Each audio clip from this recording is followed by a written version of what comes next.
तो सभी से यही रिक्वेस्ट है, हमारी जब होम गार्ड है जे जब कोई फोर्सें भी नहीं थी तब से है, जे 1937 से लेकर आज तक देश की सेवा कर रही है अंग्रेजों के टाइम से। लेकिन इस सरकारों ने बहुत से कानून बने हैं अंग्रेजों के टाइम के, जो घोरे अंग्रेजों ने हमारे ऊपर अत्याचार किए हुए हैं। लेकिन आज काले अंग्रेज भी मैं कहना चाहती हूँ, आजाद हिंदुस्तान के अंदर अगर गुलाम है कोई तो वो होम गार्ड है पूरे हिंदुस्तान की, जहाँ पे उनको एक बदुआ मजदूर बनाया गया है उनको। सर आप सोचे कि किसी का घर 2700 रुपये पे चलता है, आप इतने लोग बैठे हुए बताए कि 2700 रुपया जम्मू कश्मीर में होम गार्ड को दिया जाता, उसके बाद क्या घर चल सकता है?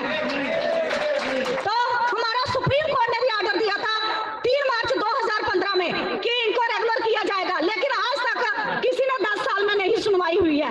तो हम यही कहते हैं जो 1946, 47, 1962, 63 का एक्ट है जिसमें मॉडल बिल भी लाया गया है, तो उसको एक बिंदु नंबर 6 और 14 पे इसका संशोधन किया जाए, हमारे लोगों को एक राज्य कर्मचारी या केंद्रीय कर्मचारी का दर्जा दिया जाए। जब पार्लियामेंट के अंदर ही कानून बनते हैं और पार्लियामेंट के अंदर ही संशोधन होता है, तो मैं अपने वरिंदर सिंह जी को यही कहूंगी कि आप आने वाले शायद चीफ मिनिस्टर होंगे, हमारी यही दुआ रहेगी आपके साथ। लेकिन आप अपनी टीम के साथ हमारे जितने भी आपके एमपी हैं वो अगर एक करना चाहे, एक संकल्प लें कि इस होम गार्ड का कल्याण करना है, तो इस एक्ट को खत्म करना है, राज्य कर्मचारी या केंद्रीय कर्मचारी का दर्जा देना है, तो मैं आपसे वादा करती हूँ जम्मू कश्मीर से लेकर कन्याकुमारी तक जय बहन आप जहां भी बुलाएंगे वहां पे आने के लिए तैयार है और आपको मजबूत भी करेंगे, ऐसी बात नहीं है। लेकिन हमारी जो अभी संसद तो चलो अब खत्म हो गई है, आपकी महाराष्ट्र में भी सरकार है, बहुत जगह पे सरकार है, तो आपके बहुत से विधायक सारी संसद भी है, वो कुछ भी कर सकते हैं। और हम आपसे यही रिक्वेस्ट करते हैं कि आप अपने जो अभी संसद साहब आएंगे उनसे एक मुलाकात करवाइए और हमारी अमित शाह जी से एक मुलाकात बैठ के करवाइए, तो आपका बहुत बहुत धन्यवाद करेंगे। जो गरीब लोग तो याद रखेंगे कि इन गरीब लोगों के लिए आपने कुछ किया। जो हमारे असम से जिसके पेट में दुख होता है वही लोग आते हैं, असम से, महाराष्ट्र, आंध्र, कर्नाटका, जम्मू कश्मीर, दिल्ली के भाई, सभी भाई जुड़े हुए हैं, जो आपके साथ है। जब भी आप बोलोगे तो जो आपके साथ है, लेकिन इनके साथ आपका एक प्रॉमिस होना चाहिए, इस एक्ट का संशोधन होना चाहिए और सभी को राज्य कर्मचारी, केंद्रीय कर्मचारी का दर्जा मिलना चाहिए, और जो निकाले हुए भाई है उनको वापस लाया जाए। ज्यादा मैं कुछ नहीं कहूंगी, वरिंदर जी का यही तहे दिल से धन्यवाद करूंगी। जय हिंद, जय भारत, वंदे वंदे भारत माता की, भारत माता की। वरिंदर जी आगे बढ़ो, वरिंदर जी आगे बढ़ो, होम गार्ड एकता, होम गार्ड एकता। मध्य प्रदेश के अलग अलग जिलों से तमाम सारे साथियों के फोन आ रहे हैं और वे ये जानना चाहते हैं कि पुनरीक्षित न्यूनतम वेतनमान पर लगा स्टे हटने के बाद बढ़ा हुआ वेतन कब से मिलेगा। यही सवाल बड़ी संख्या में लोग पूछ रहे हैं। उनकी उत्सुकता जायज है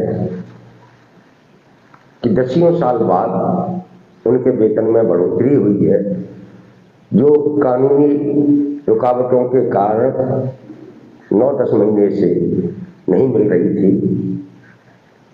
आप सब लोगों के संघर्ष और आंदोलन के कारण वो रुकावटें दूर हुई और आपको पुनरीक्षित वेतनमान मिलने का रास्ता साफ हुआ। अब इस मामले पर सरकार को फैसला लेना है। सरकार को फैसला इसलिए लेना है कि यह मात्र बढ़ा हुआ वेतन देने का मुद्दा नहीं है, मुद्दा 9 महीने के एरियर का है। मध्य प्रदेश में 5 लाख से ज्यादा ऐसे कर्मचारी हैं जो सरकारी विभागों में काम करते हैं, जिन्हें आउटसोर्स अस्थायी कर्मचारी कहते हैं, जो न्यूनतम वेतन के दायरे में है। 5 लाख लोगों के एरियर की व्यवस्था खुद सरकार को करनी है।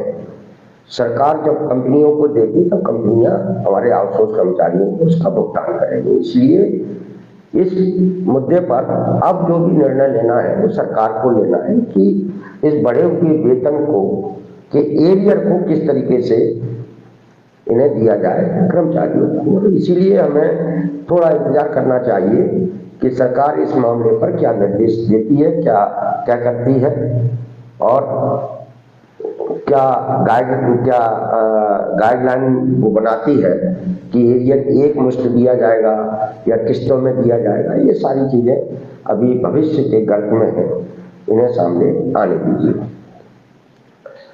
दूसरे 30 लाख से ज्यादा प्राइवेट सेक्टर के हमारे ठेका कर्मचारियों को, ठेका मजदूरों को बढ़ा हुआ वेतन का लाभ मिलना है। ठेका श्रमिकों को संख्या बहुत ज्यादा है, उन्हें भी एरियर मिलना है, उन्हें भी बढ़ा हुआ वेतन मिलना है, जिसका भुगतान कंपनियों के मालिकों को करना है। हो सकता है कंपनी मालिकों का दबाव हो सरकार पर कि आप कोई ऐसा रास्ता निकालिए जिससे 9 महीने का एरियर न देना पड़े। इस कारण से भी विलंब होने की संभावना दिख रही है।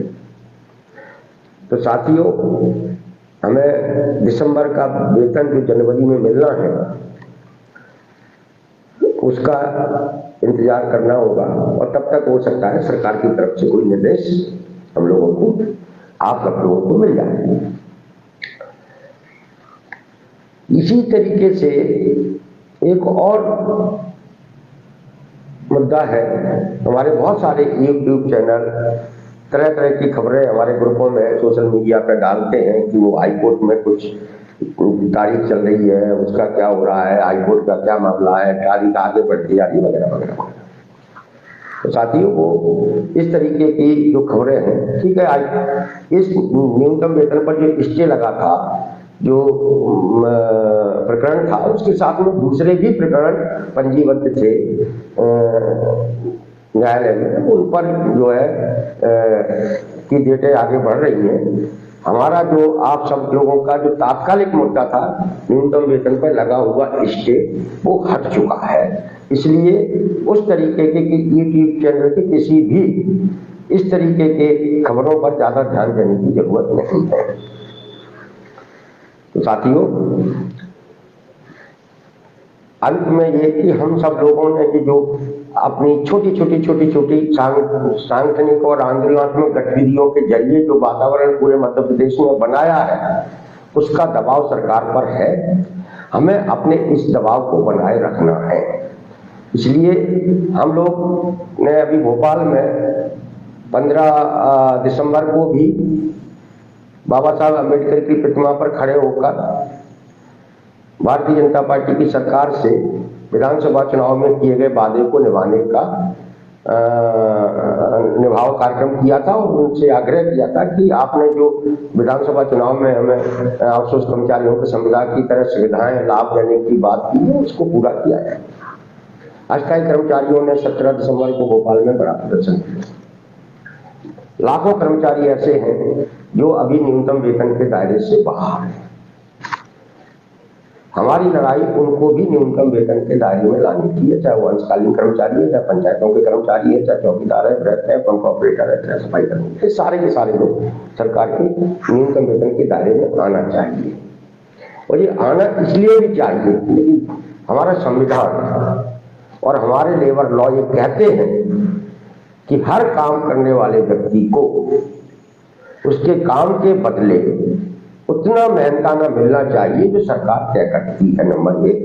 नंबर 2, हर काम करने वाले व्यक्ति के पास को सामाजिक सुरक्षा देना सरकार की जिम्मेदारी है, इसलिए उसे पीएफ, पीएसआई वगैरह की सुविधा मिलनी चाहिए। अभी लाखों हमारे कर्मचारी ऐसे हैं जिनका मैंने नाम लिया, उनका कोई न पीएफ करता है न कोई सामाजिक सुरक्षा है। आप स्पष्ट लिखा हुआ है, जो श्रम विभाग के प्रमुख सचिव के जो 2 आदेश हैं सोशल मीडिया पर डले हुए हैं, उनको आप पढ़ेंगे तो आपको लगेगा कि यहाँ जाके तो सरकार अपने ही कानूनों को, हमारे संवैधानिक अधिकारों को खत्म कर रही है। इसलिए हमारी लड़ाई बहुत गंभीर और बहुत बड़े तबके के आर्थिक हितों की लड़ाई है, जिसे हम लोग सरकार तक अपने लोकतांत्रिक तरीके से पहुंचाने का काम कर रहे हैं। इसलिए हमने 17 दिसंबर को 2 कार्यक्रम तय किए हैं। एक, जनवरी के पहले मंगलवार को पूरे मध्य प्रदेश में एक साथ सारे कर्मचारी, जो श्रम आयोग का जो लेटर आया है उस लेटर के साथ अपना एक ज्ञापन कलेक्टरों को देंगे और ये मांग करेंगे कि जो न्यूनतम वेतन के दायरे में नहीं है उन्हें न्यूनतम वेतन के दायरे में लाया जाए, जो जिन्हें न्यूनतम वेतन मिलता है उन्हें उनके एरिया सहित उसका भुगतान कराया जाए और मध्य प्रदेश में भी केंद्र के समान न्यूनतम वेतन लागू किया जाए। तो कम से कम 18,000 तो होना ही चाहिए। वैसे हमारी मांग 21,000 की है और इस मुद्दे को लेकर हम निरंतर अपनी गतिविधियों को जारी रखेंगे और विधानसभा का जो बजट सत्र होगा फरवरी के आखिरी में या मार्च के शुरू में, तो बजट सत्र के पहले दिन हम भोपाल में एक बार फिर मध्य प्रदेश विधानसभा का घेराव करेंगे और हमारे जो मुद्दे हैं, हमारी जो मांगे हैं कि जो सरकारी सेक्टर का निजीकरण कर दिया जाए, उसे खत्म कर, जितना भी आउटसोर्स अस्थायी कर्मचारी है उसे उसी विभाग में उनके कार्यरत पद पर उनका संविलियन किया जाए और सरकारी कर्मचारी का दर्जा दिया जाए और इस मांग को लेकर हम लोग बजट सत्र के दौरान मध्य प्रदेश विधानसभा का घेराव करेंगे। हम लोग 17 दिसंबर को भोपाल में नीलू के साजानी पार्क में अपनी बैठक करके तय कर चुके हैं। इसलिए साथियों, आप सब लोगों को अपने लिए, अपने आर्थिक हितों के लिए संगठित होना, एकजुट होना और अपनी सक्रियता को बनाए रखना जरूरी है। अभी तक हम लोगों ने जितना भी किया, जितने भी हमारे साथ लोग आए, 100, 200, 500, 1000, हमने अपने मुद्दे को निरंतर आगे बढ़ाया। सरकार पर हम दबाव बनाए रखें और यह दबाव हम बना रहे, इसलिए आने वाले दिनों के लिए जो हम लोगों ने कार्यक्रम तय किया है, आगे भी आपको उनकी जानकारी मिलती रहेगी। आप उन कार्यक्रमों में सहभागिता करें और जनवरी के पहले मंगलवार को आप संयुक्त रूप से एक साथ आके रैली के रूप में कलेक्टर को ज्ञापन